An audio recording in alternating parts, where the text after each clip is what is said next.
Order Town of North Branford Budget Workshop, North Branford Town Council, Tuesday, March 14, 2023, at 6:10 PM. We'll start with a salute to the flag, please.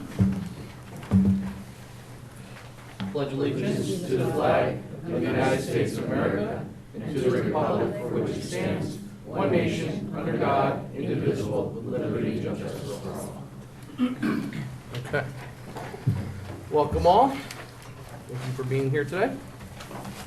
All right, would you provide roll call, please? Mayor McMillan. Present. Deputy Mayor Zampiano. Here. Counselor Abelson. Here. Counselor Angeloni. Here. Counselor Diamond. Here. Counselor Gold is not. Counselor Mace. No.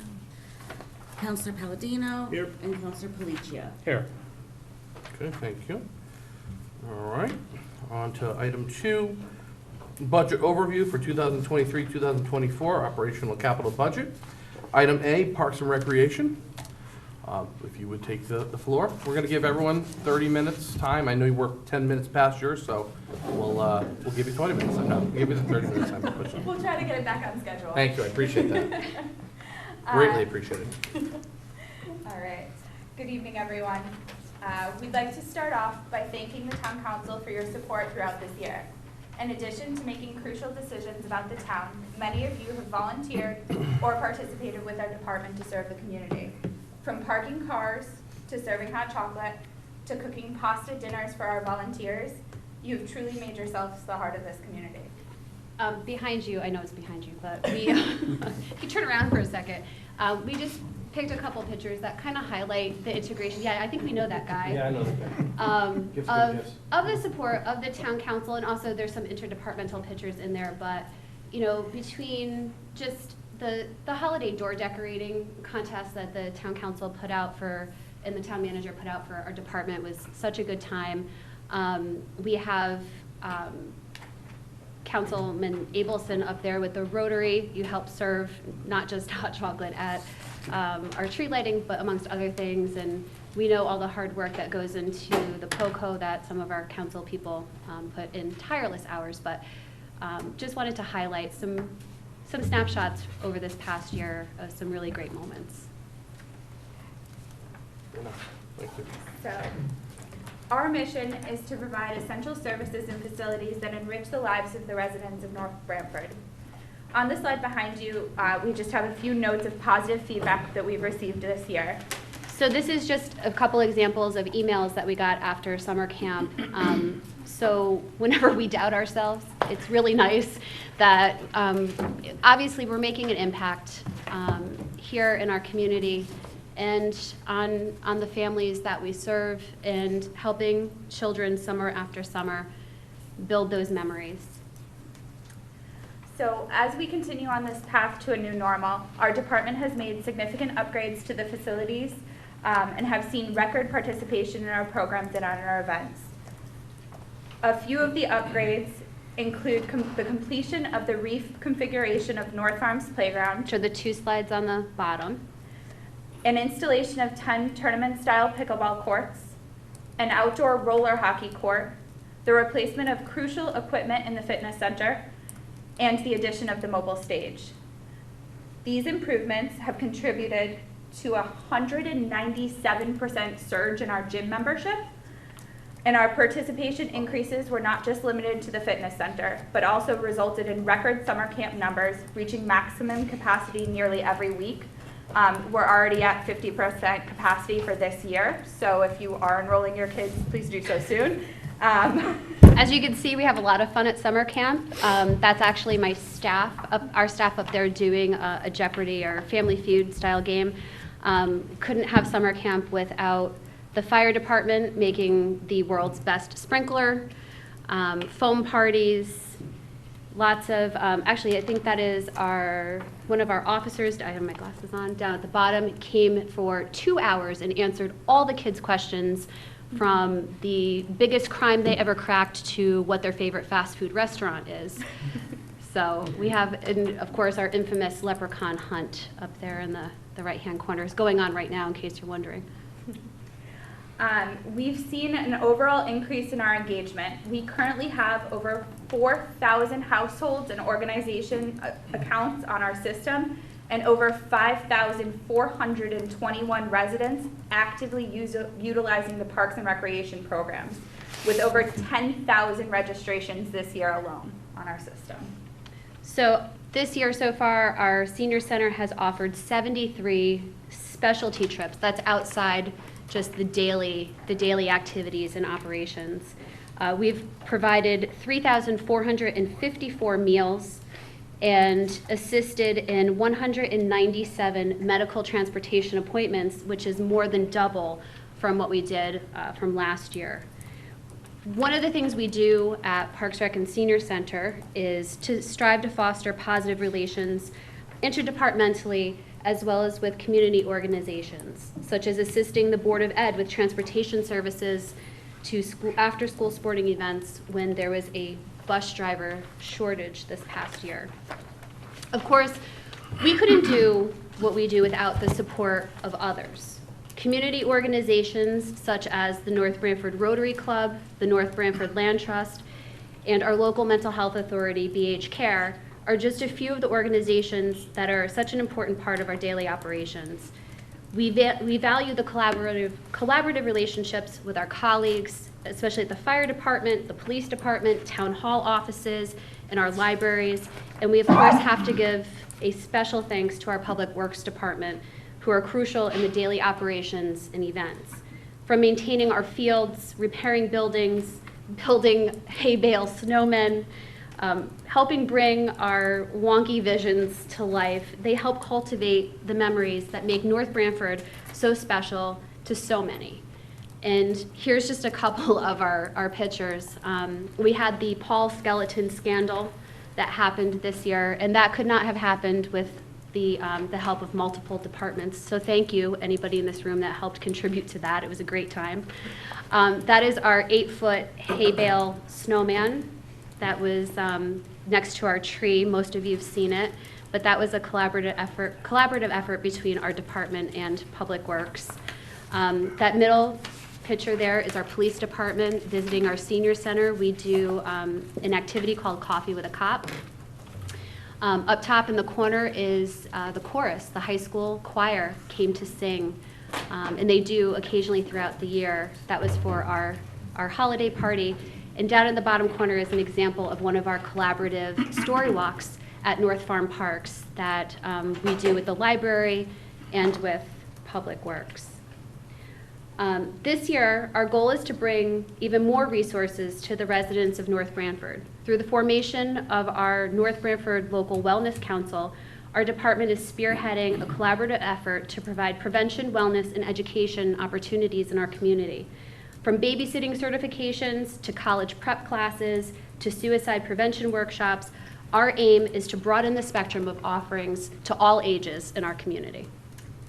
So, in order to meet these goals, our department is requesting the following budget: an increase in our personnel services for part-time, overtime, and seasonal wages to continue to support the minimum wage increase and keep us competitive with other municipalities. An increase in our materials and supplies for cleaning supplies.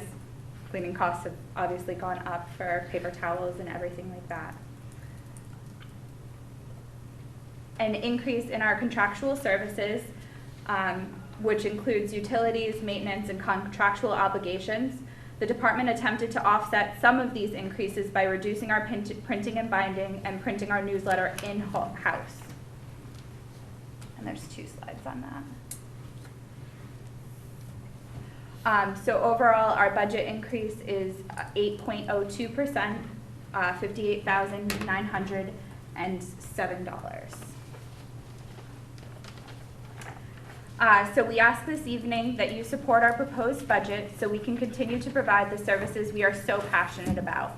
Our department strives to not only create exceptional programs, events, and facilities, but to be an essential resource that enriches the lives of the residents in North Branford and our community. That's it. Thank you so much. Do you guys have any questions for us?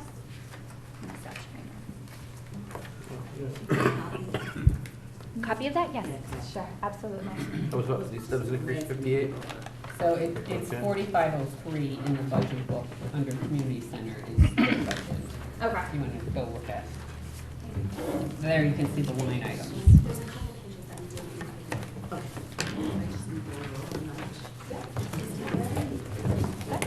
Thank you. Thank you. Do you have any questions? Or we'll- Well, not at this time. okay, good job on time, thank you. Just want to get you back on track.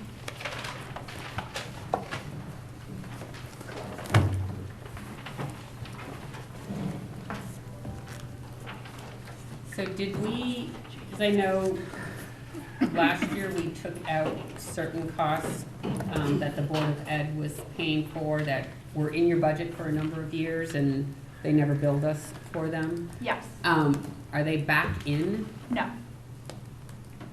There's one that has remained in, but that's it. What did you keep in? Water from Memorial has remained in, but that's it. I emailed the Board of Ed and asked them for figures, what their total was, and then we would figure out the split later on down the road. But I don't have numbers yet back from them as to what the cost for the heating and electricity and everything else come out to be yet. I don't have numbers back yet. Yeah, it sounded like they were on their fingertips when we met with them a couple of weeks ago. I'm curious about the telephone, it's not like 2,000 more, is that, what is the issue there? Anthony can explain that a little bit better, but what had happened was the telephone had all been budgeted in the central office budget and then was transferred to our departments. Oh, I see. Correct? Yeah, but But I thought that happened the other year, like not this past year. I thought that we already did that. So that was already put in. Yeah, that's what I'm saying. Yeah. I thought we, There's a $2,000 increase there. right. that's, you're on VoIP, right? Yeah. What? Right, so that's priced per seat? So did that go up? No. So if it didn't go up, then why is there an increase of $2,000? They shifted it off BOE into, No, is that what no. you're saying? No. I'll check for it. I don't know that top of my Yeah, I head. think that was a number. Our Comcast bill did go up with the TV units that we have, but that wouldn't, I think, affect the telephone, so. That has nothing to do with telephones. Yeah, that's, Sorry. that's, I didn't change anything from year to year on that, so I'm not All sure. right. Thank you, because I didn't want to say anything. How come the electricity's up so much? Is that because of the increases with the UI? Or- The Wallingford utilities, Electric. yes. You guys are. UI and Wallingford Electric, we're 50/50. Memorial is all UI. Oh, okay. Not just the building, the fields. Yeah, Oh, okay. yeah. So you do have electricity in here for the community center, which is That is just the courts. Oh, so it's not the No. building? No, that is Okay. just the courts. It's on a separate bill. The 44.6? The Well, no, 44.6 includes, The 18.6, the lines that says Wallingford Electric, CC, Forest Road, Ball Field. So it's, CC is community center, but you're saying that's only the courts at the community center, not the actual building. yeah. Yeah, that's for the new lights you just put in. So, as a question, Sure.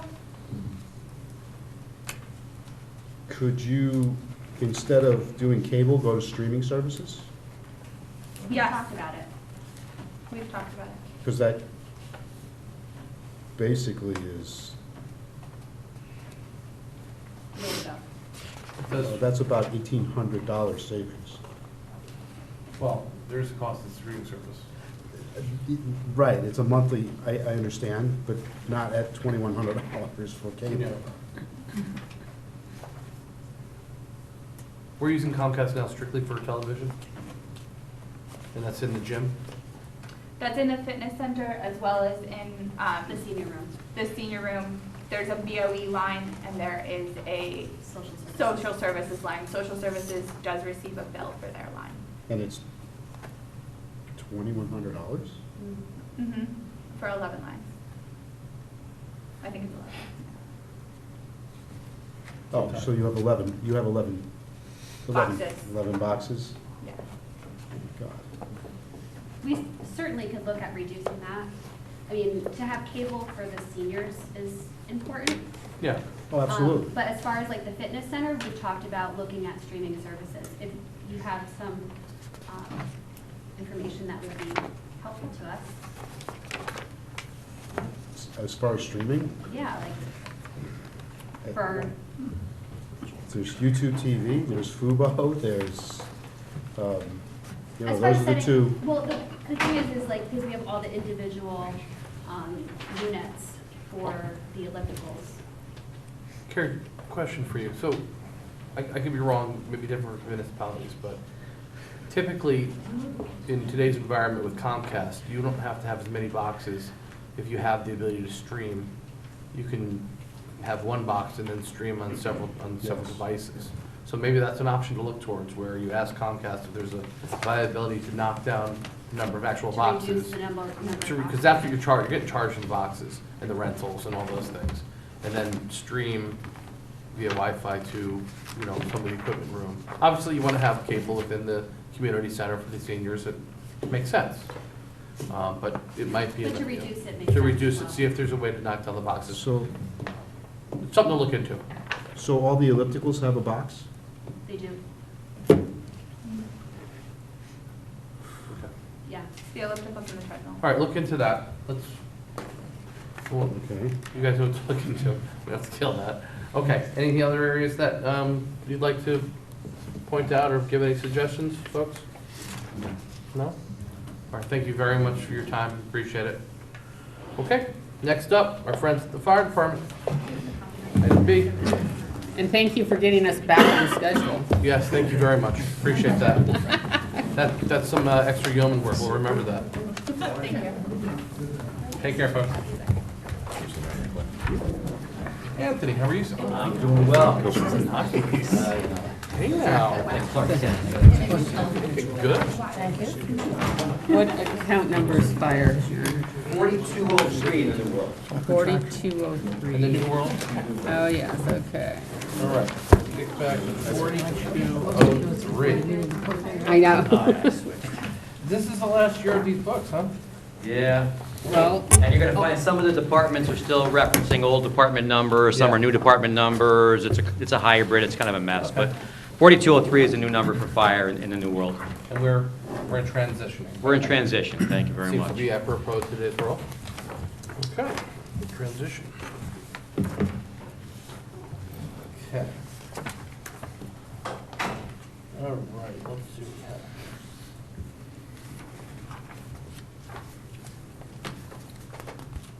Ready to rock? Yeah, ready to rock and roll. All right, well, thank you very much. Here tonight representing the 120-odd members of the North Branford Fire Department, a proud organization since 1938 that has proudly served the town. Here tonight with members of the department as well as members of the Board of Fire Commissioners to present our budget. And while on the surface, it appears that our budget is up 18.9%, when you extract the pension contribution, that was an actuarial change, the budget's up 3.62%, which in the overall scheme of things, there are some items that we have no control over. As in any departments coming before you tonight, the heating oil, gas, and diesel are up year over year. Building rental, as you know, each of the three firehouses, they negotiate with the town manager on a 5-year basis to develop a rent. Typically has annual increases. That's due to expire at the end of '24. They'll be back to negotiate with Mike to make new agreements. One thing I like to make note of is technical equipment is up year over year. And that's noteworthy because as you see in other towns around us, they've had to shut down volunteer firehouses due to lack of qualified manpower. And we're fortunate in our town that we have a very strong base of members that are dedicated, and we constantly get new folks that join our organization and are going to, bolster our organization for years to come. Professional development, I increased as well. The board increased. We want to have an in-town fire officer 1 class and fire service instructor 1 class. As we look for the next generation of our officers to take over, down the road, we want them to be properly trained. And there's a lot of challenges managing an organization like this. We want them to have as much training as possible when they step up to become the next captains and chiefs and so on, that they are properly trained and keep the organization going, you know, in the direction that it's going. That's it for the fire side. Again, not really much to talk about except for that pension change. On the ambulance operating budget, obviously, there's a big number there. And you recall, July 1st, 2022, we staffed our second 24-hour-a-day paramedic ambulance. And while the cost doubled by running 2 ambulances, the call volume unfortunately did not double. We didn't expect it to double. But if you look at the the 4th page, and you'll see a chart that says calendar year 2022. So it's like a little spreadsheet. And I want you to look at the 4th line down where it says missed calls. And if you look at the period from January through June, you'll see it was 11, 16, 21, 15, 12, 12. Those are times when we had to pass calls to outside ambulance companies, whether it was AMR, Nelson, whatever the case may be. When we put that second ambulance in on July, if you look from July to the end of the year, you see it's much lower. 3 calls, 2 calls, 5 calls, 0 calls, 2 calls. So was it successful? I like to think so. I think we've now captured a bunch of those calls that we previously missed, and you know it's a costly operation, and part of the problem that we have too, causing the large increase, is the 3rd page of your handout. And to be blunt, when we went online July 1st, we probably were not 100% ready to cover all those driving shifts as we should have been. So what happened? In the first couple of months, look at the month of August, for example, there's 1,488 driver hours between the 2 ambulances, 24 hours a day, times 31 days in the month of August. Well, of that time, Vintech covered those shifts 900 hours, or 60% of the time, and 533 of those hours were with paramedics. So you can imagine that a paramedic is paid at a greater amount than an EMT, and because we weren't ready with our own staff, we had to rely on the contract labor to cover those shifts for us. So once they turned them over to the contract labor, they filled them as they saw fit. Whoever signed up, if you happen to be a paramedic, got paid at the paramedic level. So you see that number kind of got crazy throughout the year, 60% of the time, 65, up as high as 78% of the time in December. The board stepped in and said, we got to do something about this. We have to change. And we implemented a policy that says we're going to, if you sit there for 6, 8, 12 hours a day on an ambulance shift, we'll give you a stipend. And entice you to come and spend your time, so rather than pay a contract labor at a much higher price, we would pay our own folks and solve the problem. And you'll notice that since then, January went down from the 70s to 53%, and February further reduced down to 29%. So it's working. Obviously, you still need 2 drivers, but if we could do one at a lower cost by paying our own folks than using the contract labor, it's going to be a savings in the end. So that being the case, you can imagine when I did the budget for the board back in December, I had the numbers of the 103 a month, roughly 104 a month for Vintech. So we had to bump up our expenses for the year and projections. So as we get closer to the budget time, probably as we meet in April to do the budget, I might be able to bring that number down. It's a $400,000 delta from last year to this year as far as what we need to balance the budget. I think probably at least $75,000 to $100,000 off of that if our numbers stay the way they're going. And kudos to the volunteer folks. I mean, they've stepped up tremendously and come forward and taken shifts. And folks that were taking 1 or 2 shifts are taking now several shifts. So we're bringing the cost down. The board, recognized there was a problem. We have this ambulance subcommittee that meets. Councilor Polici is on it, the chairman, members of the ambulance company. We saw there was a problem, and we found a way to try to solve it. And we think we made good strides to solve that problem. That's basically it on the operations side. Again, the issue was the driver shifts. That's been resolved. And again, the same shifts as far as the problems with the heating oil, diesel fuel, things like that you're going to see across the board. On the capital side, page 2, the major focus for the fire department was replacing our Scott air packs. And that's not a cheap venture. The last packs we have now were bought in 2006 by Chief Seward. He was fortunate enough to receive a Assistance to Firefighters grant.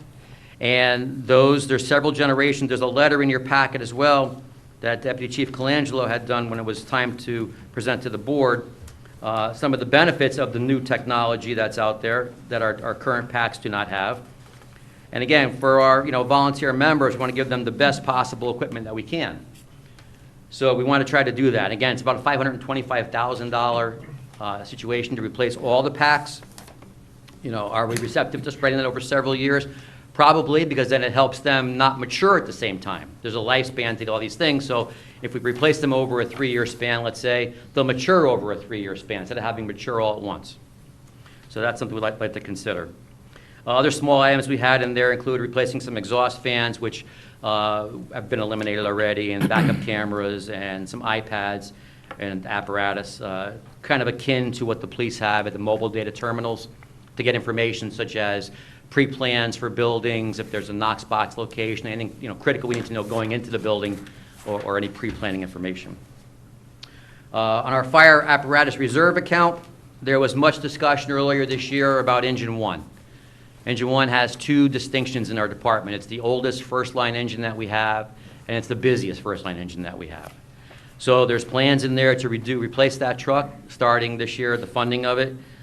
It'll be probably a year out, as with all fire apparatus, time it gets constructed. So the truck will be close to 30 years old when its replacement comes in. So we really should put that to the front of the pack. Second item was the other frontline ambulance. You'll see on that page that has that spreadsheet, they're almost 1 for 1. If you look at ambulance 4 or medic 4 versus 44, 83, 78, 69, they're running 1 for 1. So they're wearing out evenly, and that international needs to be replaced, taken off front line, put to a third line situation perhaps. That same ambulance that we paid about $215,000 for 2 years ago is now a $300,000 ambulance. So that money's in there to start that process. So those are the 2 items. The last item is the starting of the tower truck payment schedule, which we agreed to that previously. There was a motion made by the council to fund that $1 million over a 5-year span.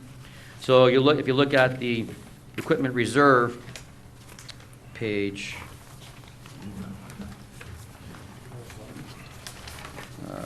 which is right after Bob Colangelo's memo, looks something like this. You'll see that in this coming year we have Engine 1, lease payment number 1 of 5 for $175. Again, figuring at that point it was $700,000. It's probably close to $800,000. Tower 1, lease of 1 of 5. That number we signed the paperwork. Ambulance 4, lease payment 4 of 4. So that will be the last payment for that first ambulance, $70,091. And then starting replacing. 4 is the one that we previously replaced. Okay. This is number 4, the final 4th of 4 payments for that one. And then the second one, replacing ambulance 44, would be payment number 1 of 4 payments of $75,000. So those are what we're looking for from a capital perspective. Again, operationally, we try to be as frugal as possible. Again, aside from the items that we really had no control over, our department basically came in with a bare bones budget. There are some capital items that we really like you to consider. Again, being the air packs, which is again a large ticket item, but very crucial to firefighter safety. And our apparatus. We spend a considerable amount of money every year on apparatus maintenance, but like your own personal cars and everything else, things get older. Yes, sir. Could you just go over the ambulance Yeah, I'm again? sorry, what- Ambulance 4 and 44. Ambulance paying our 4 last was the payment ambulance we on 4. replaced previously. Okay, We did it over a 4-year lease purchase period. yep, This is payment number 4 yep. So this is year. the last payment on 4. Last payment on And then 4. we have the new ambulance, which is 44. That's in the And then proposal, you have correct. a $300,000 ask for another ambulance. We No, didn't, no. we didn't approve it. 44 is what we're looking for to start Oh, now. right. Gotcha. That's the proposal. Okay. That's the proposal, is to start that one We now. already had a 44, that's why. Well, we're replacing that current 44 with a new 40. You're 100% right. We Okay, have an that's where I'm ambulance 4 and a confused. 44 in name. In name, We're replacing the vehicle that lives as ambulance 44 now. which is the old 4. We turned it into 44, and now okay. I understand. Right, yeah. Gotcha. Chief, Yeah, can but you- there is a little light at the tunnel here. Right, we have 2 ambulances that will be coming off. We have one that was, one of the internationals we were looking possibly to remount to save some money. And we approached the manufacturer AEV, and when they looked at it and said, based on the amount of undercarriage work that it would need to be on an F-450 cab and chassis, they would not guarantee it.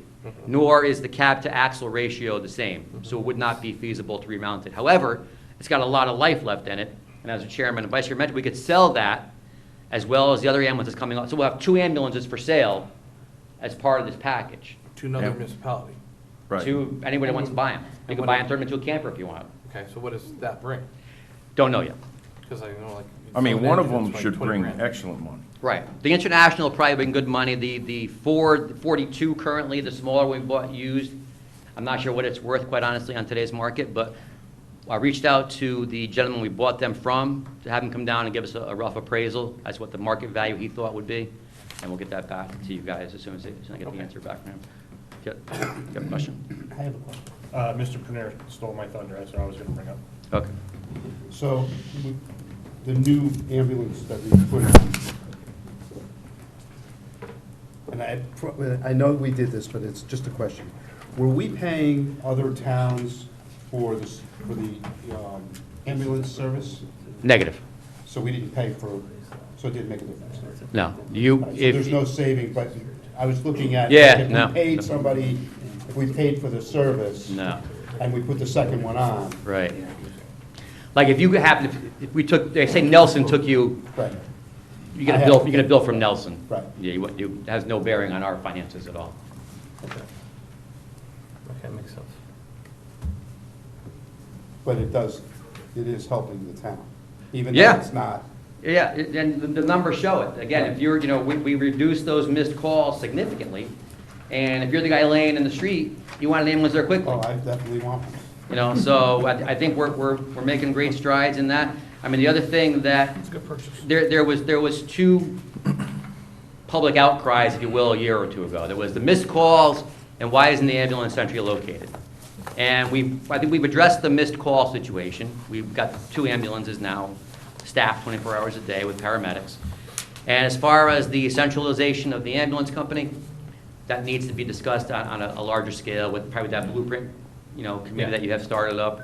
Do we look at somewhere in that Forest Road corridor, and a police station footprint, wherever that gets vacated, or somewhere in that corridor. So the board actually has a future planning and projection committee that has been rekindled and is going to interact with that blueprint committee so that we're working in sync, so that when the time comes, we're ready to move ahead to a centralization of the ambulance operation. That makes sense.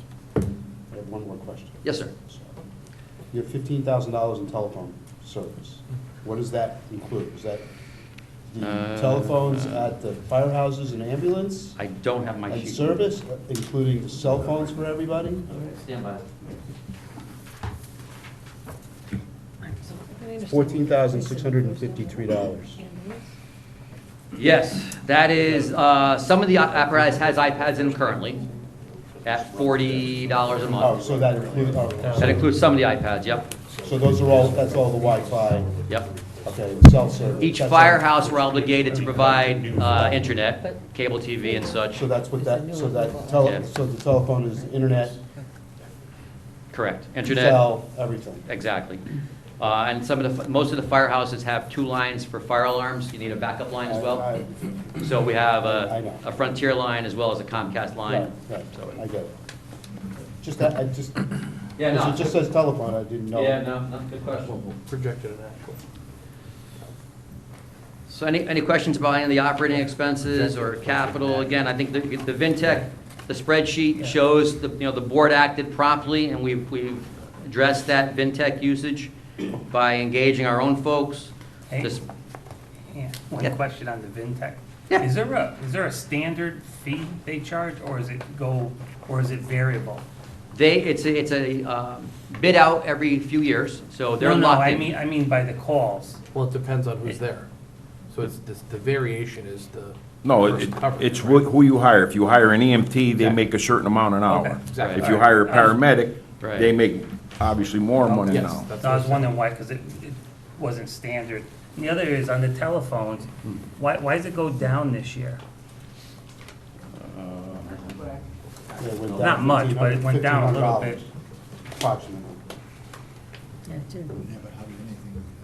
Nothing goes down. Well, Unless they got rid of some iPads. yeah, That could be, yeah. couldn't say top of my head what I'm looking at. All right. I'll get an answer for you, though.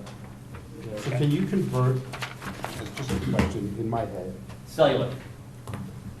well, you can, not to cellular at the station houses, because you can't, because that's not, I don't think those are code. You can't do It is. Oh, it We've done that at the ambulance building already. So you've converted it to cellular? Yeah. So And converting that, it? to convert to cellular eliminates the 2 lines. So Right. that was our trial, and now we have, Station 3 is the next one we're gonna convert to cellular. We had some problems up there with the phone lines. So if we bring them on cellular, then we'll bring 2 and 1 as well. Well, also putting up the towers in the town, wouldn't that help for this service? Cellular service? It'll help the cell service, yeah, Company too, anyway. yeah. True. Have a benefit for that. So you converted the ambulance to cell and you have no Yep. problems there? Nope. And it meets, in fact, the vendor, in-town vendor that we use, has been stressing that to me for a while, that's what the new code shows, and I can confirm with the fire marshal that that's what it's allowed in the code to go cellular. I was leery myself, I wanted to have a backup. I'm just, because, Yeah. I mean, each bill, I mean, obviously, there's you have to have 2 numbers. 'Cause you have to have the main number. Right. Then you have to have a backup number. Right. Always.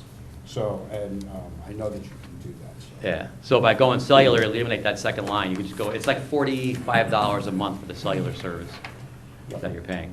So we have done that at the ambulance, and I think 3 has been done.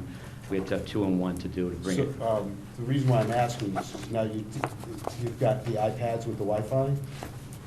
No, iPads are on, Well, because you can't, I mean, with the I'm thinking in my head. yep, I'm just going there.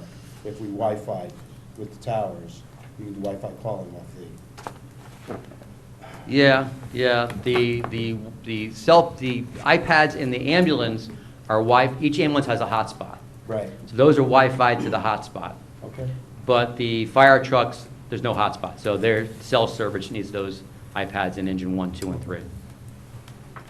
So Anthony, with the new communication system, has that helped you save money or has it added money to your budget? That has no impact on our budget Not at at all. all? No. Okay. There's a communications budget that will have an impact on as far as the maintenance, ongoing maintenance and such.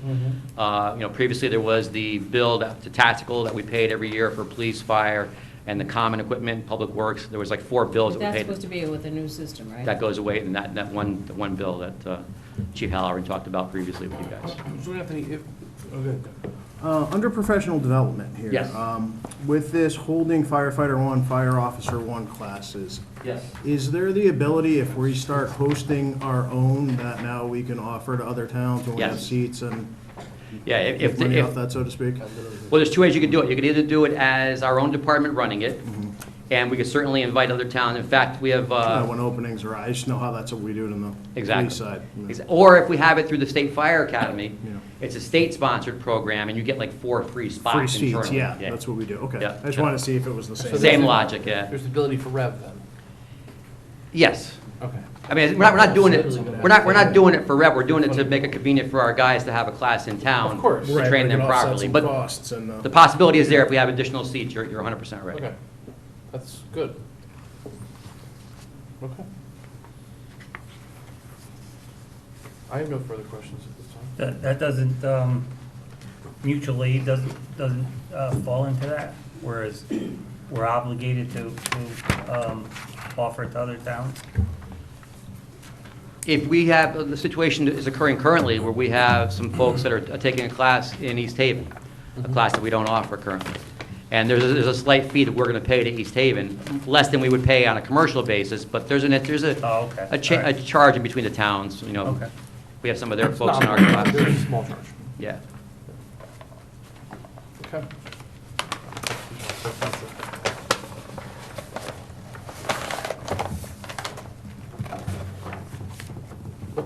Encourage you, anybody, you know, any of the 4 stations, you know, feel free to arrange with the captain of that company, if you want to go through me, whatever, give you a tour. We're proud of our apparatus. We have millions of dollars of apparatus that you guys have funded over the years, and, you know, we keep it as clean as we possibly can, and we're proud to show it off. We had a demonstration of, beginning of, I think it was February, Representative Candelora and Senator Ciccarello were there. We did a CPR AED demonstration for them to show the value of first responder, hands-only CPR. There are classes that we have in our station on a monthly basis, open to the community for a very nominal cost to learn hands-only CPR and to learn some stop-the-bleed mentality. It's a program that designed to make you be the rescuer before professional rescuers get there. So we open those up to the second Tuesday of every month at the ambulance building. Again, Monday nights, typically at the firehouses 1, 2, and 3. Please feel free to stop by. The officers are happy to give you a tour, show you the equipment that we have. And the ambulance company meets on Wednesday nights typically. So stop down at 1351 Milton Avenue. You can see the ambulances, see the 4 and 44 and all that nice ambulance that we have and all that good stuff. Anthony, I'm gonna ask every department this, but are you guys actively looking, I'm assuming the answer is yes, but actively looking for grants that can help offset some of these costs? We had a, if you probably think around about 4 or 5 years ago, we had a proposal. There's 2 ways you can earn money through the fire department. We have the fire marshal fees, which we enacted. A portion of them, there's a whole litany of fees you could charge. If you want to do an open burning permit in your yard, you could charge a fee. If you wanted to do your liquor license inspection, you could charge a fee. A lot of towns have, there's a series of fees you can charge to bring in revenue. Not set the world on fire, but it does bring some money into the town. At the time, the council said, we don't want to do that. No, I'm talking about grants. Well, revenue in general. Yeah. There's different ways to get revenue. Yeah. So grants, grants are very competitive. We tried for the tower truck several times. We've tried for grants. We could certainly research additional grants to get some additional money when the next round of opens up for the Fire Act grant. We can try for the air packs. That's what we got them the last time in 2006, 2007. We could certainly try again for grants. But there are other streams of revenue. Yeah. This thing called fire rescue billing that we looked at several years ago, where if you have involved in a car accident, let's say, we could bill your insurance company for us coming to the scene and putting speedy dry down or extrication services. It's out there. It's another avenue to possibly explore. At the time, the council really didn't have an appetite for it, but there's a couple other means to bring, not a ton of dollars in, but it's out there, it's possible. But grants are definitely out there. We could definitely explore the grants for the large ticket items, certainly. Yeah, particularly the interspiro and Yeah. stop packs. That's an important item that you clearly need for life safety for these very fine people that are doing the job. Wasn't there one about if you were fired, that you were already paying for insurance? Right. If you check on your homeowner's policy at your house, you'll see a fire service charge. So you're already paying that in your insurance premium that no one even knows it's in there. Yeah. Until you go home and check your policy, you'll see it's in there, fire service charge. So if we had a fire at your house, we could send you a bill, and that was a little bit harsh. Your house is burned down, here's a bill, and it's to your insurance company, it's not to you, Jeff McMillan, it's to your insurance company that would pay the bill. Sure. So, same with the car insurance. We would bill your car insurance for extrication purposes or speedy dry at an accident, things like that. So, it's out there, but, You know something, if we hit a telephone pole, they're charging us for that pole.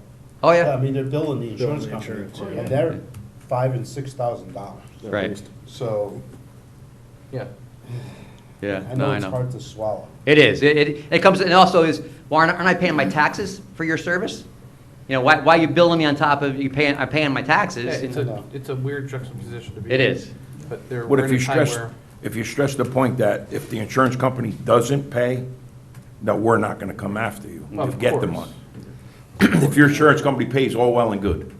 You know what I mean? We'll take the money, but if they don't pay, we're not gonna get a lawyer or go after you, yeah, you know. we're I not mean, gonna that's. spend money to go. I mean, you after try to tell somebody that, but you're telling them in the worst part of time of their course. life, you know what I mean? Of They course. just had a fire, Yeah. they just had an accident. My So thought you're was- telling them, here, sign here, Yeah. we're gonna charge you, but if your insurance company, they don't wanna hear that right now. My thought wasn't there. My thought wasn't Yes. the tic-tac, small things. I mean, that's not gonna bring a ton of revenue anyhow. Right. More thinking about grant money. Grant money is significant dollars that can offset large purchase items, as we all know. So that's gonna be an area where we're gonna make more of an impact. Charging someone a couple $100 because we put speedy dry down is gonna make a very, very small impact, and I don't know if it's the right optic. Right. So I still agree with that. I mean, like the fire marshal's going out for a burn permit. I mean, you know, you don't realize what's involved. I mean, the fire marshal has to get in his car, go inspect the property, take pictures of the property before you get the permit. So I mean, Sure. you know, it's, Yeah, there's things. yeah, it's There's time things. consuming, you know. and- We can discuss some of that, but certainly wouldn't want to burden someone that just went through No. a serious life event. That's not appropriate. No. Okay, so that's something we can think about, but yeah, just keep in mind that there are ways sometimes to shake the state and other areas to get other bigger ticket items, because we're trying to make this work for everyone. There's a lot of money being spent in town, as you can well see. Right. And that's, a lot of it, just as you're saying, is due to the fact that we have not kept up on items. So we're taking big ticket items all at once in big chunks, and if we do things methodically, you won't have things go out of service at the same time, and you can save dollars. It's just a better way to go about it. Hence, There was a program having a that- plan. Counselor Diamond was involved with several years ago in a large capital expenditures. It was a future planning kind of projection type program. And Chief Stewart at the time gave, you know, a list of all our apparatus with some timelines that things should be replaced. And obviously that never really materialized into much. But as you just mentioned, you know, the more we put things off, the higher the price tag comes to replace them eventually. And, you know, we're paying more They for hit all at repairs. once. Yeah. Okay. Any other questions? Yeah, I have another question. Good, Tom. As far as apparatus, have you ever entertained the idea of looking at our apparatus as a whole and positioning the most current apparatus where the most activity is? I don't believe that's ever been looked at. And why would that be? You want to know, I can tell you the unwritten that you're not going to be able to say. There's We've always got apparatus to replace the oldest one. That was our thought. The oldest apparatus gets replaced first. Okay, so if it takes an extra year to do one that's the most used, it takes a year. But we're trying to get them so we don't have to come to you and say, okay, we need 2 engines this year, or 2 brush trucks, or 2 whatever. We're trying to spread it out, which we started with Marie 5 years ago. But it didn't come to a vision, so, yeah. Well, I would encourage you to look at, you know, at least entertain that and look at it, Right. investigate it. Maybe it's something you can't do or can do. You don't know unless you look. Right. I think a lot of it boils down to one of the comments I made in here, is that we're fortunate that we have 120 volunteer firemen that take pride in their firehouse and their equipment.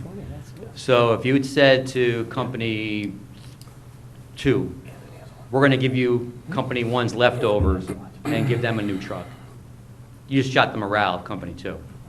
So you want to maintain your morale where everybody gets, you know, I know your point, and your point's 100% valid. There's also looking at it from the human element, that we don't want to go down the road of having a combination or career department. We want to keep our volunteer firemen engaged. And a lot of it is morale, a lot of it's some pride in their own apparatus. And if we ever did that to say, we're going to give you, we'll give Jeff your equipment and give Jeff a new one, you'd be like, okay, I'm getting hand-me-downs. What am I doing here, you know? So I understand from a fiscal perspective, it makes all the sense in the world.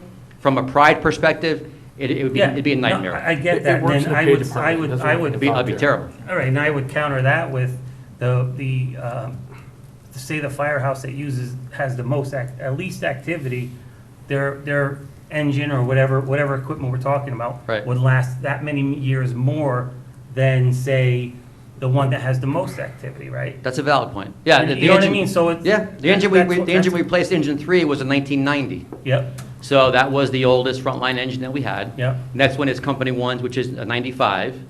Then we go to 2003, I think, is Company 2's engine. So we have like a little span to spread things out a little bit. So, you know, after you do the Company 1, engine 1, then you got a good span of time before you get the Company 2's engine. okay. Thanks. But I understand what you're saying 100%. From the fiscal perspective, it's like all the sense in the world, but from the rubber's hitting the road perspective, it'd be an absolute nightmare. You'd be Yeah. closing the doors down. It's a behavioral finance thing that you have to recognize. And people have pride. I mean, they have pride in their equipment. They, you know, it's their house and their equipment, and they take pride in it. And to say we're going to give my truck to you because it's newer, and I'll get your hand-me-downs, would be terrible. I think we've done this. Be a morale nightmare. Yeah, it's good at paper, It's bad not at practice. uncommon, though. And I don't, It's again, common in paid departments, it's not necessarily common in volunteer departments. And if, again, Wow. if you take. We don't need to argue. We don't need to argue. no, I didn't, that's We're not gonna pit one Right. department Yeah. against, Right. one firehouse against. one another. company, yeah. Come on. Yes, sir. One hard That happened a question few years ago, and it wasn't pleasant. You guys weren't on the council Right, then. we were on it, but- we were there. Okay, well, 60 times as much on the You- fire department. I mean, Because everybody full knows how firemen much money we're are the spending same throughout amount the town as our now. employed fire department. And, no, nobody likes to say no to anything. Sure. You know, and of course, especially myself, I'm sure everybody feels the same way. I don't like saying no to the fire department. How do you say no to the fire department? Right. How do you say no to the police Paid department? department. But with all of what's going on now with the world and the economy and everybody else, you know, all right. suffering, Talk to the people. out of everything you're asking for, if you were to give something up, what would be your weakest point? I'd prefer to talk to the commission and get their thoughts, so we can come back to you with some information. I don't want to, off the top of my head, give you a number or an item without talking to the board. I just want to end my presentation with the two last papers in your packet. I received 2 emails yesterday from Jonathan DePino at EMS coordinator through Yale, and they're there for you to read. We had 2 situations where our paramedics acted efficiently in a timely fashion and able to, cath lab activation times were better than the standard, and in both cases, the patient was discharged home the next day. One person had a 99% occlusion of one of their arteries, and again, that person was discharged. The other guy was 100% blockage of an artery. Because they acted properly and efficiently and recognized the signs, we have 2 more residents that are still alive. That's fantastic. And again, you can't put a price on that. So our folks in our fire department and ambulance, we're running on all the cylinders, we're doing a great job, we're helping our citizens out the best we can. And we appreciate your support. So again, any Monday night or Wednesday night, feel free to stop by any of the firehouses or ambulance building. Be happy to show you around, show you the equipment. Appreciate that. Thank Chief, you. one last thing. Yes, sir. You would propose, I believe it, correct me if I'm wrong at the beginning, spreading the air packs out over a 3-year period, right? So we could take that into consideration with Yeah. 500 grand, multiplying that, or dividing it by 3, and if we wanted to consider that for this. And it's interesting, if you look at Deputy Chief Colangelo's report in there, at the time he had done that, it was $475,000. And like everything else in the world lately, the prices are just going through the roof. I mean, I can tell you a couple of our ARPA projects we haven't proceeded with because the price has increased. The Life Pack, you guys approved 26, you came back, it's now 31, it was an increase February 1st. So the longer we wait to do these things, the price tag on everything just escalates and goes crazy. So I'm going to bring it back probably at your next meeting to say, okay, these are the revised numbers on that item, so that we haven't bought that project yet because, again, the number exceeds what you guys authorized, so. Yeah, but that's definitely an option, right? And that also saves you at the back end because instead of having them all expire at one point, they'll expire over a 3-year span kind of thing. Mhm. So that would be another way to spread out that pain as well. I think that makes a lot of sense. Are those able to be requalified, or is it once No. they're just Yeah, out they're of done. commission? Okay. There's nothing you can do for like recycling costs or anything like that makes. I don't No, think what so. we've done, we have some old fire gear. There's a 10-year standard on fire gear that after 10 years you can't use it in firefighting. Yep. We have a gentleman who hooked up with a fireman in New Britain that has a Ukrainian connection. Okay, And all of our expired gear went to Ukraine. that's great. So it's not being thrown in the dumpster, and it has, they're probably something like that would work for them as well. I mean, things that are devastated around the world, there's obviously places that this will be a benefit to. It just doesn't meet the standard of today in our country, but it certainly would be, to find a home And somewhere. that's good to know that it's not going to waste. Mm. That's great, and it's helping others. So how many breathing apparatuses do you need? 120, one for every, No, I think that's 63 or 4. doesn't say on here. Yeah, it didn't Does it say on there? I have it on, I'll get it for you. There's in, maybe it's not in Bob's letter.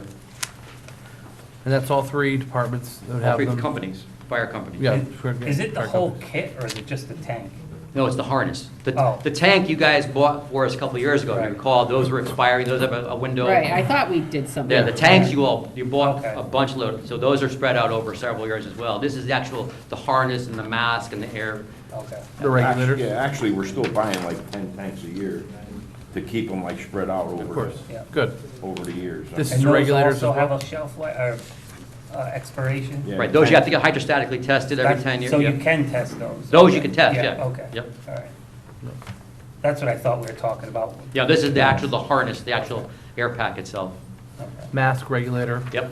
Okay, so those obviously get, they're the part that's beat up. And as was mentioned in Bob's letter there, there's some new technology, louder pass alarms, different low air parameters have been changed, base piece improvements. It's in the letter that's in there from Bob Colangelo. Mhm. Okay. Do you have a target you want us to shoot for? Walt, I can sit I'm down. just thinking if there's something you could get through without. I know Okay. of course, you wouldn't come here unless it's, but. I got you. That's a tough time. Yep. It's worth a look. Yeah, I think spreading it over the 3 years makes a lot of sense. Could you go 4 We do whatever you'd like to do. on the We're mean- easy. We're, three We're years, very amicable. $175,000 on the 525? We could do 4 years, that would bring it down to somewhere around 130. my to fear is 135. though by years 3 and 4, that price would no longer be the right price. You know what I mean? So it wouldn't be 175 for 4 years, it might be 175, then maybe 2, 2 and a quarter as price escalates over time. So Come down. I wouldn't lock into the 525 number, just realize Right, that it's as just you the spread it over estimate, right. time, the cost is gonna increase. Right. Just Gotta have a normal. little hope, Anthony. Gotta have some hope. Just trying to be realistic. The prices are going, everything is going up crazy in rapid amounts, so rapid rates as well. I mean, we originally had five projects that we remember, we already cut, 4 of them all, right? Yeah, yeah. I mean, fans. we actually cut them all. I mean, like the backup cameras, The fans. the fans. Additional you know, iPads, yeah. Yeah, Yeah, the Okay. iPads we cut, we So the appreciate air that. packs are, out of the 5, the air packs were the only thing we left in. Well, they all show up on our CIP, Yeah. even though you cut them out, the department request is still there Oh, okay. for Yeah, those. but It we- just didn't come over into Yeah. budget dollars, Yeah, we, so. What are the that's a backup camera for the, for the apparatus. for the? The newer yeah. ones have built-in backup cameras. This is be retrofitting some of the older apparatus Yeah. that doesn't have So backup cameras. But our policy is, when an apparatus is backing up, there has to be somebody behind it. Behind it. Oh, okay. So somebody backs them up. So to have the camera, You guys don't require to wear body cameras, are you? Negative. And that's not coming down the pike? It's funny you say that. There's some talk as far as the EMS community part of it, where body cameras, I've seen some legislation been discussed. Nothing has materialized yet, though. Okay. It'd be a nightmare for us. The same cost that Jimmy has and Kevin have over there, it would be a huge expense. To outfit it and then to the storage, and everything else, it would be a tremendous expense. Okay, any other questions?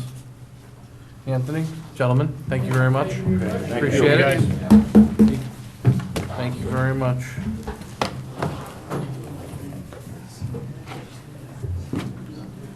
Equipment reserve, that one there, that was active, right? What? The equipment reserve is active, that's the 450.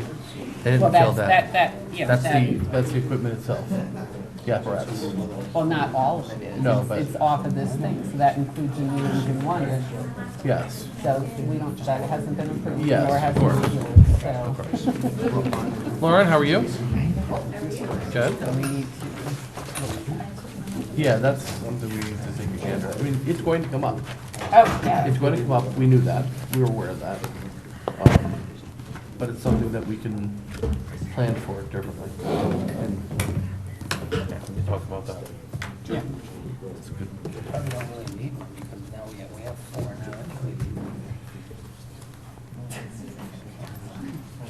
supposed to be retired at any minute, you know? That we I'm can never talk gonna about shut as up well. about it Well, because. you know, in some way, maybe that's the part of the deal.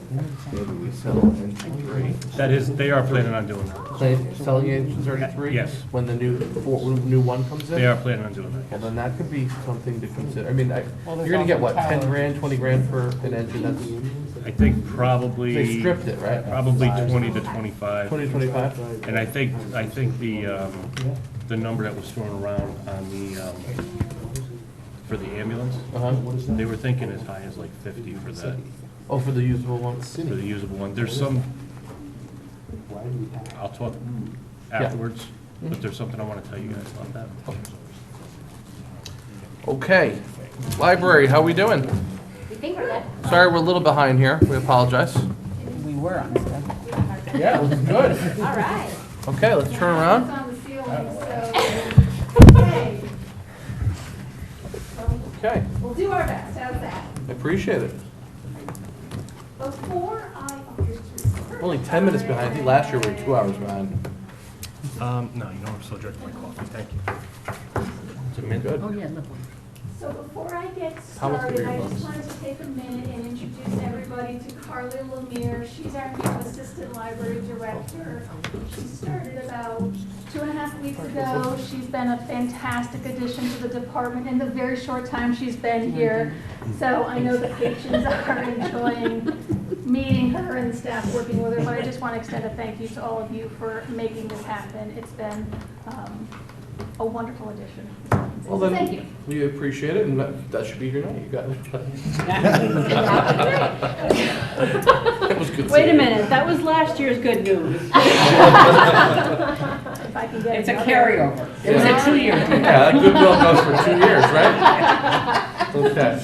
No, I kid. Go ahead. Okay, so you can start with the first slide. So our 23-24 library budget reflects a continued focus on our overarching goals of inclusion and belonging, inspiring service, access to information and ideas, responsiveness to community needs, and just overall organizational excellence. This budget helps fund our strategic initiatives for further expanding programming to support community engagement and enhance experiences for both the user and staff. Just a quick overview of who we are. The library is a user-centered, welcoming space for a wide range of purposes, from reading and communicating, playing, learning, meeting, and just overall getting business done. Public libraries have always helped connect users to information and ideas, but we're playing a much bigger role in helping bring people together. What do we do? Our focus is on helping build better communities by empowering people of all ages and expanding access to learning opportunities and social connections. Libraries help facilitate learning and creation. We provide opportunities as well as the tools and resources for discovering new knowledge and creating new knowledge. So that's just an overview of who we are and what we do, and now I'm going to spend some time just getting into our budget for this year. This is just a little snapshot. Our budget includes an 11% increase over last year. Outside of contractual obligations, there are 2 priorities that we've identified that are driving this increase. This is just a breakdown of what our budget is by the different account types. So obviously, personnel is a huge chunk of our department. So our full-time staff is one of our big increases. This includes our 2.5% salary increase for our 5 full-time union members. This is an increase in their contract. Also includes the annual salaries for the library director and the assistant library director. Remembering this is the first budget cycle where the full 12-month annual salary of our newly created assistant library director position appears. So that's one of the drivers of the increase in this one. So one of our priorities, and they're not in any particular order, is the salaries of our part-time library workers. We have made significant effort to try to increase and bring closer in line the salaries of our part-time library workers to the recommended salary guidelines published by the Connecticut Library Association. This slide may look very familiar from last year. These numbers are based on a compensation study that was first completed in 2021, updated in 2022, and will be updated again in 2023 for a cost of labor adjustment. The salaries of our part-time library workers, which were initially low when I started 5 years ago, had suffered for years from very small increases. So this request helps us bring them closer in line to a market competitive average. So with that said, we are requesting a 5% increase for all part-time library workers, as well as an 18.5% increase for our part-time custodian position. This mirrors the increase requested by the Parks and Recreation Department for their custodian position. I believe outside of the Board of Ed department, our two departments are the only ones that have a custodian on staff, as opposed to using a contracted cleaning service. So, I do think it's important. I'm still going back to the salary. She got ahead of me. I do think it's important for me to explain a little bit why this increase is so important. I think offering competitive salaries shows support of employees, recognizing them as an asset rather than as an expense. And in order to provide outstanding service and maintain effective and efficient operations, investing in personnel is imperative. The success of virtually every library program and every library service depends on having a skilled and motivated staff. And in order to retain and recruit that type of workforce, I think we need to offer competitive salaries and seek out the most qualified candidates. We are a service organization that is continually striving to improve usage and leadership levels. Good, well-trained staff at any level, part-time, full-time, can really serve to enhance the reputation of the library and can be critical in either encouraging or discouraging users. So that's why I make such a strong case for trying to get our salaries up to where they should be for these types of positions. I have a quick question. Sorry to interrupt. What's your current hours of operation? We are open 10 to 8 Monday through Thursday. 10 to 8? Yep. 10 to 5 Friday, 9 to 3 Saturday, and 1 to 4 Sunday. Sundays are seasonal, so they are November through March. So we're open 7 days a week right now. I think it ends up being 50. So summertime, Sunday's closed, right? I heard that correctly? What's that? Good. I make sure I heard that correctly. No Sunday on summer. Yeah. Right. Yeah. so- April through October, no Sundays. Great, makes sense. Yeah. And you see the usage of those hours, you know, the hours that you have set right now, that those are the optimal hours to have it open? Right, I think, you know, in the winter time on a Sunday afternoon when there's limited options for going outside, it makes sense to have a place for people to go. So that's why we have the seasonal hours. And we do some programs on that as well. I've thought I've been part of those. And the library is also a warming center and a cooling center, so.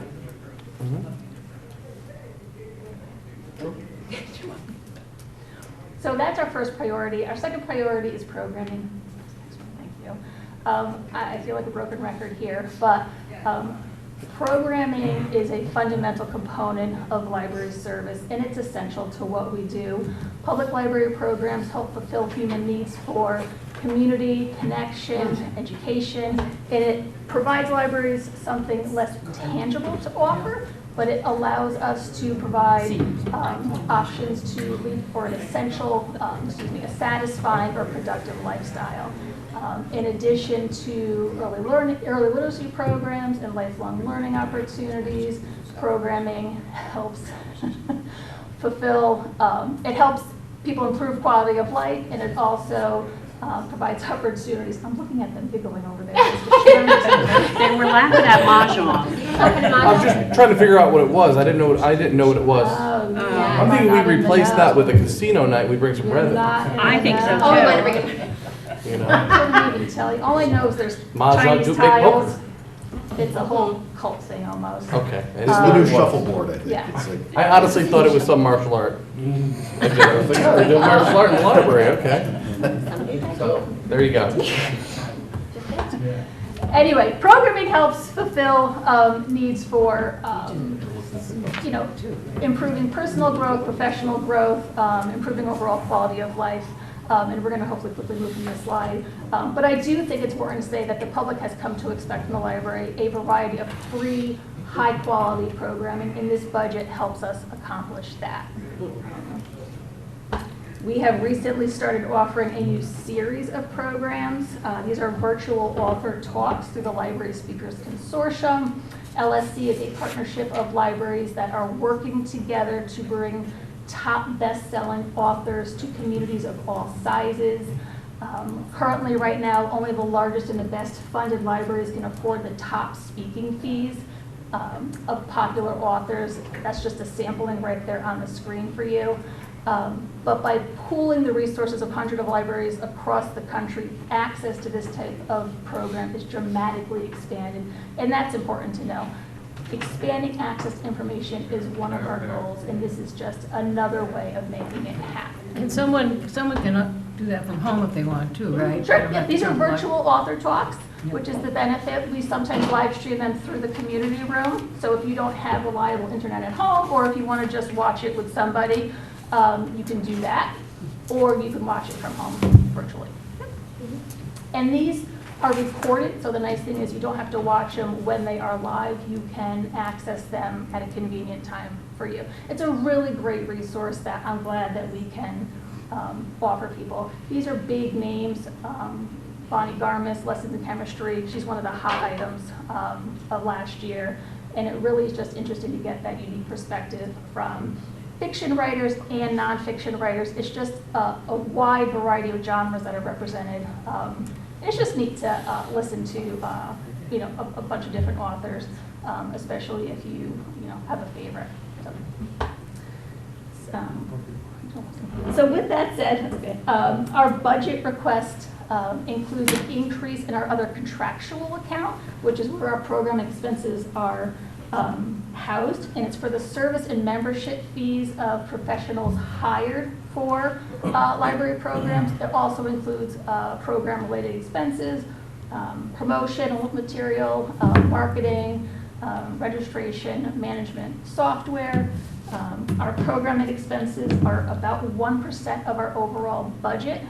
They come in at $11,350, but it does include a $4,000 increase over last year. So I thought that was important to point out. That's one of our accounts that has a little bit larger increase than the rest. Our slide you're looking at here, this is just a snapshot of our previous year in numbers, total visitations, items checked out. It's basically a look at the library in numbers as opposed to a net total. What do you attribute the top from? The people visited. Yeah. 2021 was not a very good year. So I will say pre-COVID, in all transparency here, pre-COVID we were about 55,000. Okay. That was our, I think, 2019 number. 2021 was still a COVID year where we had a few months of, I believe, closure and limited opening hours. So that's where that comes from. But we're inching our way back up to pre-COVID. It's just taken, I think, a lot longer than any of us expected.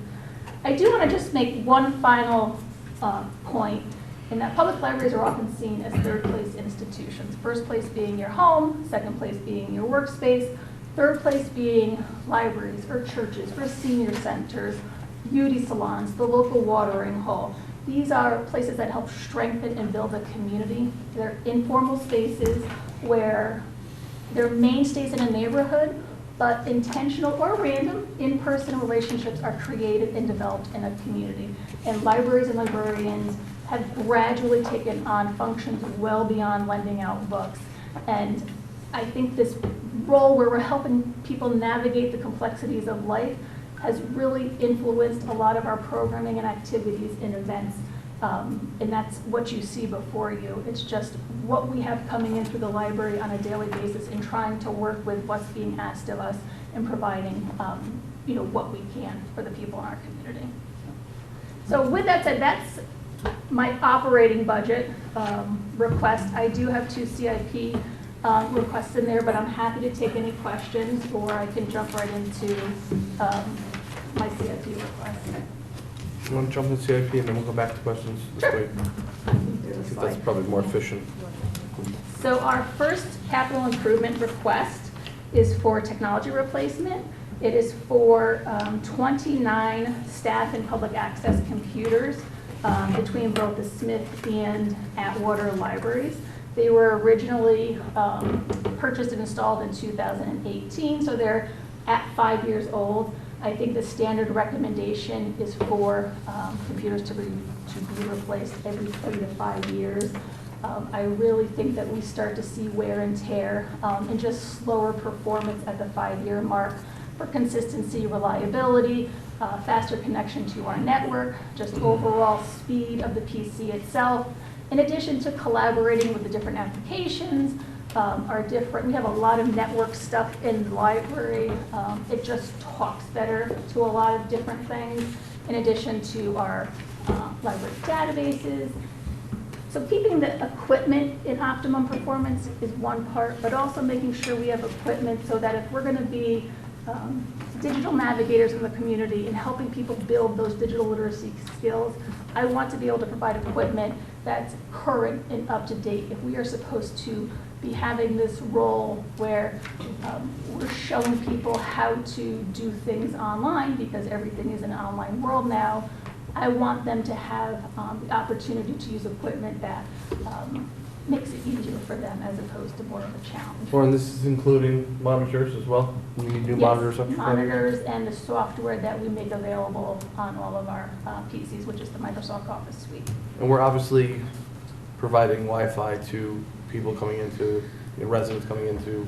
Yeah, free Wi-Fi, and they can Patron, per access se. it either in the building or in the parking lot. Gotcha. When we had COVID, we upgraded our wireless access point so that it would reach farther, Good. knowing people didn't necessarily want to come in and be with us. So Doesn't come with their devices. the Microsoft They did not know Office, how nice we were. Microsoft Office Suite, that's a subscription? So we purchased it through something called TechSoup. It's not Office 365. It's actually, I think it's Office 2016 that we have purchased licenses for, and they get downloaded to each terminal. So it's not a yearly subscription? Where's my library? So it's, Thank you. it's Office 2016, Well, that's what we have on our computers now. because and of the computers. new Optiplexes will take those with no problems? Well, are you, What was the question? The new, Oh, really? the 3090s? well, whenever I purchase the new software, it probably, whatever the current version. Yeah. Lauren, there's a second CIP as well, request? Yes. So we only see one on here, that's why I was asking. So The this second one's is, in that second year. right, so it's for 24, 25. So I can Oh. either wait, or Yeah, you'll be very familiar with it. The elevator? Oh, It's not an elevator, it's a lift. I thought that would be more palatable. But it's not for the 23, 24 fiscal year. okay, Is then, it still $250,000? So I thought it would be better if I replaced the lift with a lift. I know there's been talk back and forth. I really think part of the problem with our current equipment, it was not a quality piece of equipment. Having talked to a representative from our service company that we use now, which is Handy Lift, he was looking at it and he was trying to explain the type of mechanisms used for it versus now it's a hydraulic mechanism. It got a little bit beyond me. But I think the model that we purchased was maybe not the best model. I don't want to use the word cheap because I'm sure it wasn't cheap, but. It was cheap. When it was given to, when you gave us the information, you told us it was like $25,000. It was $25,000. that's cheap. $25,527. When the library was what is it built. now? Yeah, The lift, yeah. when it was put in. Counselor Gove, he brought up the fact that, can't you put in a ramp? No. We can't. You know, if you look at the, if you've been inside the library, you'd have to put a lamp to site the, We did a little measuring today. you'd have to put it to outside in the parking lot. 88, no, there's, The length of the ramp would be too long. It'd be, I think we did some calculations this morning, it'd be 63 feet of ramp you would need for the, The and I know the building kids would have a blast. It would be a great attraction. Somebody would kill themselves. Yeah. we were going up several It'd be floors. It'd be I 9 know. steps It's- up to the 3rd level, and then it's 6 steps down. So you would need about 63 feet to go from the main level to the 3rd, and then another 36, I think is what I calculated, to go from the main to the lower level. So we have to build a new building to put that ramp in. There's just not a lot of space for something that size. And I get, you know, opting for a non-mechanical option. Trust me, every time I have to make a phone call, it is painful, and I understand that. I just don't think, if we're trying to use the footprint of what we have now, I just don't think we can pull it off, really without making serious. Yeah. So what's the cost of a new lift, one that So it's operates a little bit better? than- $70,450. Yeah, well, that's better than And that includes a 250. little bit of construction work because our current lift is not ADA compliant size-wise. The car inside, I think it's short by 3 or 4 inches, so we'd have to basically do a little bit of adjustment. Is it required to be ADA compliant? Yeah, that's the whole Yeah. reason. Yeah, it's to in say, there. that's, so it's not compliant, but. So So- 70,000, if you change it. Yeah. so We it's- did not hear that. So it's approximately Yeah, $71,000? makes sense. Today. Yeah. That's Your 71,000 grandfather. today? Gotcha. Not next year. Right. Well, I will say this, my quote was not 70,000, but I was taking into having to hire or go through the process of making the adjustments, you know, structurally to our building. Bruce will do that. No. So are the people putting that in gonna be charging the $450 an hour that they charge for the other thing? I don't know what their labor rate is in here, but their quote was from the people who currently service it. So there was a whole package. It includes the removal and installation and taking it away. That's the whole total? Yeah. Yeah. It's basically, we are just left with doing a little bit of, I think, cosmetic work. Mm-hmm. Okay. That's today's rates. Right. So you didn't factor in for future? Well, let me go That's back not and part of the we're budget at. anyway. Yeah. I understand that, but, because when it all comes down to it, and if we do this, it's not gonna be 70,000, it's gonna be 80 or 90,000. Well, yeah, I mean, but you have to have a crystal ball to figure that out. It's hard to The quote I have those, we didn't give those received out. is 58,980. Today. Yeah, and I paid 70,000. All right, so it's good. Let's lift. Yeah. That's a no-brainer. Maybe we can revisit the other. 250. There's some ideas on that to have, Yeah. that will, from other places, move the shelves. I have a good place where we can take it from. Well, we'll see about that. Okay. I'm almost so happy. No, it's the acronym that no one wants to speak about. Okay, any questions? I will advocate, you know, I think the library brings a great deal of benefit and need for the town. I mean, myself, if you have small kids, you utilize the library. It's a place to go, and it's an important thing to have in a town. Not only, like I said, it's not just about checking out books and kind of periodicals, but it's a gathering place. It's a meeting zone. It's a, you know, the events you guys do are fantastic. Kids really have a great time with those. I think if I could stress one point, everybody on my staff just wants to be helpful. And if you have a request, they do their best to try to honor it and make it happen. We really understand that we are a service to the community and that we work for the people of North Branford. And I think everybody understands that concept. And we'd like to see you leave happy. I don't know if I can stress that or articulate it any better. We like when people enjoy using our space. It's not our space, it's their space. So I've asked every department, and I'll ask you as well, have there been thought looking towards any grants that may be available? I was sitting in the audience, I was like, oh. You knew it was coming. Yeah. Yeah. And I said, I'm going to put poor Carly under the bus here. Prior to Carly's arrival, honestly, no. And I think now that Carly is here, I do think she has some experience with grant writing. And I think it Good. could be a more collaborative effort with seeking out grants and writing grants. So the possibility, I think, is better now that we. Yeah, so, and that is candidly one of the reasons why we felt having an assistant director would bring another benefit to that particular All department. the stuff you want to do, you just Don't have have a time hard to do it. time Yeah. finding So time that's for it.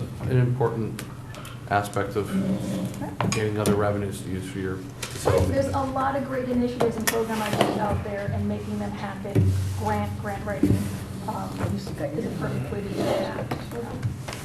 Good.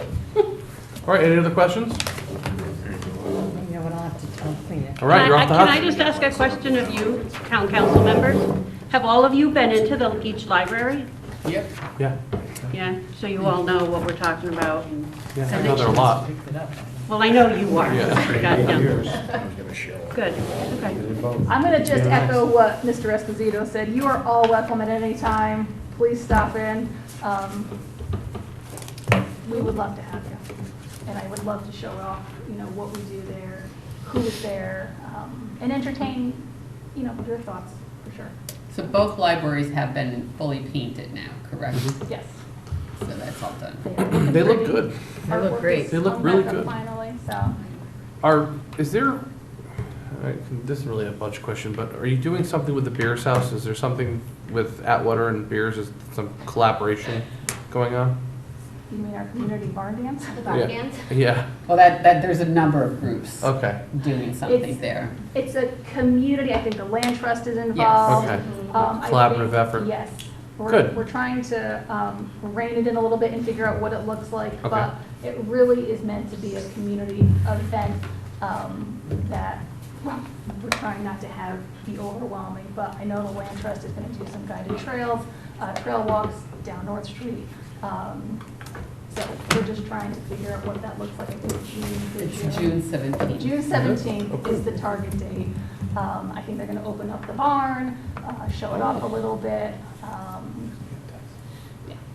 Again, just collaboration with departments and organizations throughout town. But good. I'm not even sure how it came about. But yes, there is talk of a community barn dance is what it's being. It came about from the Tutucket Historical That Society. historical society, those ladies are Yes. hard to keep up with. Yes. All It's right. great. They have a lot of enthusiasm and energy, so That's good, we need to, we're trying to keep up with them. all right. Good, good. Thank you very much. Thank you very Appreciate much. you coming in. Thank you. Have Thank a you. good night. Okay, let's see, where are we now? Where's my- Library, all right. Item 3, questions on the 2023-24 budget. What is essentially questions amongst us? Right. But do we want to discuss our budget Yes. workshop? Yes, I think that we can add that into here, if you make a motion. I believe you need a motion to do that, or make that change. Our town attorney's not here to ask that, Robertson. Mike, do we need a motion to make a change on a projected date? We're gonna look towards nailing the 12th, April 12th, and then reactivating April 6th as a budget workshop. I think you should make a motion to do it, formalize it. Okay. Another thing I would add too, to, just so you know, I obviously plugged in the big 6 for you to hear from. If there are other town departments specifically that you want to have come before you, just let me know and we can plug those in.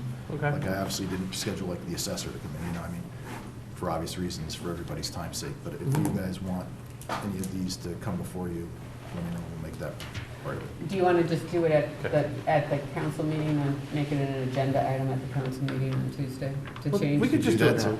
Let's just do it now. Yeah, I mean, here is fine. Yeah. I mean, Okay. You're in perfect Yeah. order to do that. Okay, so I'd like to make a motion to amend the agenda to add item 3A, budget workshop dates. All right. A motion on the table by Councilor Angeloni, seconded by Deputy Mayor Zampano. Any discussion? This is a special meeting, Mike? All right, so do we have to, It would have to be. we would have to dictate this to This is a be, special meeting now. It wasn't on the agenda we gave till at least the beginning of the year. You can't amend the agenda tonight. Oh, yeah. it doesn't say that it's a special. He's right. You're right? Okay. Well, then we'll. Sorry. You should erase do it at that. the town council meeting then next week, which is the. Okay, right. so then There's no Mike- reason why you can't say what you're doing now, All because, right, well- so everybody will know. We're going to have that, put it on the agenda, Mike, you'll know now, to put it on the agenda to move the previously scheduled April 12th meeting to now, which was a Wednesday, to now April 6th, which is a Thursday. What time? At 7 PM, we okay with 7 PM? 7. Keep it there, I don't think it's gonna be that long of a meeting anyhow. And we have withdrawn the second. I withdraw my motion. Okay, thank you. Okay. So both have been withdrawn, even though not accurately viable. So we'll make notes of that, and with that being said, as long as there's no other questions on the 2023-2024 budget and what we, Oh, I have a question for Anthony. What is the value of a mill? yeah. I'm machine off, hang on. I got It it. wasn't, It's like 1.3-ish. okay. I mean, it's usually on the little sheet here on the front, and. It is when it's, now with the bifurcated mill rate, it's not one easy calculation anymore. Bifurcated for what, car Is the tax? car tax cap? Yeah, Cartex is, what, is it capped at 31? 32.46. Oh, 32.46. Yeah. Is that coming off this year? When is Negative. that coming No. off? No, not determined. But Okay, they- because and car what values is are so low. our undesignated fund balance percentage? Well, it's funny you say that. At the end- Unremarkable?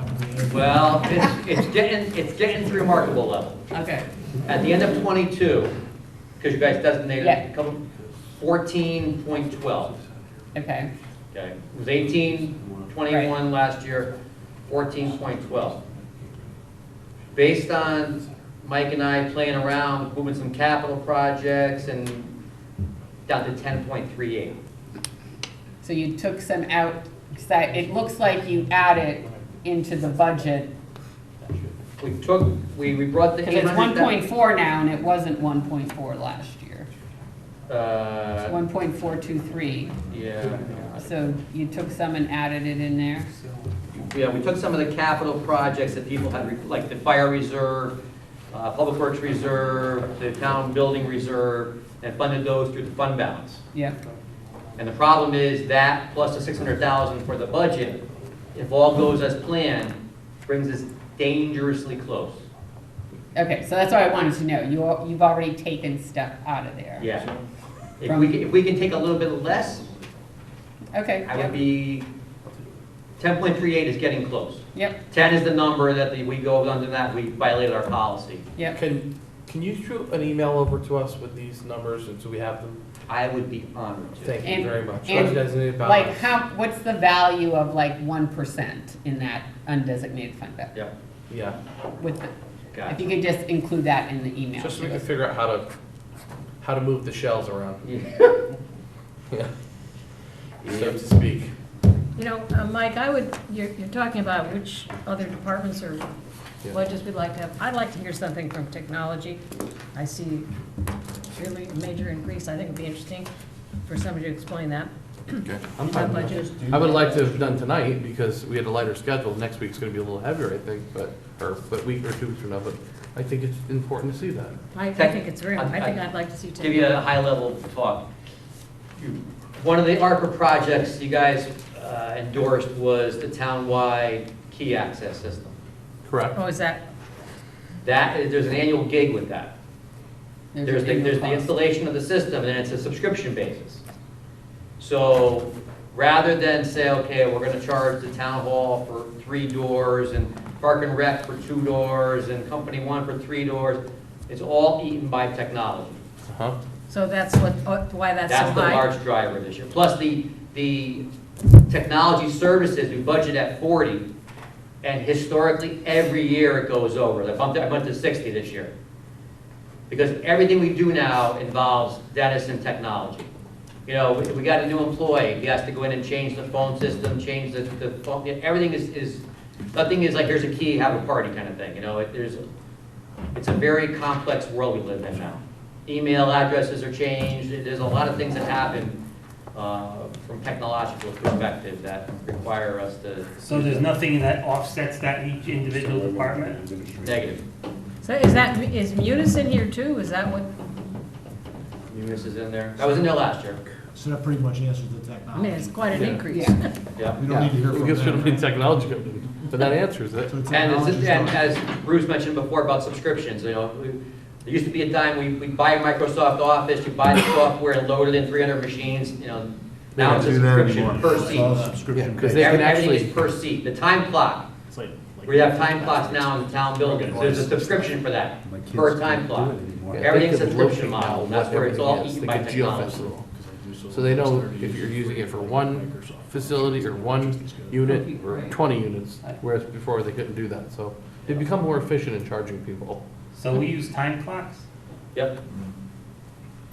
Everywhere but the police department. We own our time clocks? We own our clocks? Yes, Okay. Latham, we bought Latham time clocks. And why wouldn't we look towards a If we're PC-based going system? to With, there's- access control for the doors, Yep. I was under the That- impression Town Hall didn't have. Right by the door, I think, by the door out there, when you walk in, that's the time clock. yeah. Part of I our think it's conversion to something- Munis, they have a way to integrate that package right from the time clock software right into Munis. So when we So- go live, right now we're doing dry runs. People haven't punched a time clock in 100 years. Yeah. So as they come in, they have a fob, they hit the fob, that records their time, getting used to it. So when we go live, it'll be a seamless. so Anthony, the subscription, why is it a subscription based on the key fobs? I mean, I see time. Because it's server based or is this cloud based? Cloud. But here it should be PC-based. Anyone watch what Did this you is? look into doing the server based? Right? We did, but the problem is, if we had a townwide network, Well, we're going to have it. but- we're gonna have eventually. We would have a server with the. Yes, I mean, Correct. yes. But in our current world, we don't. okay. So we had to do cloud-based. Okay. Yeah. It's not like a biometric or something. There's not an aspect of Munis where people just go on their computers and sign in for the day? Yes, there's a thing called employee self-serve, Yeah. that more so for the administrators, that's gonna be the way they're gonna track their times. And they're exception-based, I'm on vacation today, punch in vacation on your phone or computer, and it goes into the system. But the hourly people will punch the time clock. Can't they use the key fob? Just All right. when they walk in the door? They do, that's what they do, they bang it. Okay. We're gonna have to start checking these times. Yeah, we'll have to look I at guess. All right. Motion to adjourn? All right, accept the motion to adjourn. Second. Motion by Councilor Jones, seconded by Deputy Mayor Zampano. Any discussion? Seeing none, all in favor? Aye. Opposed, abstained? Adjourned, 7:48 PM.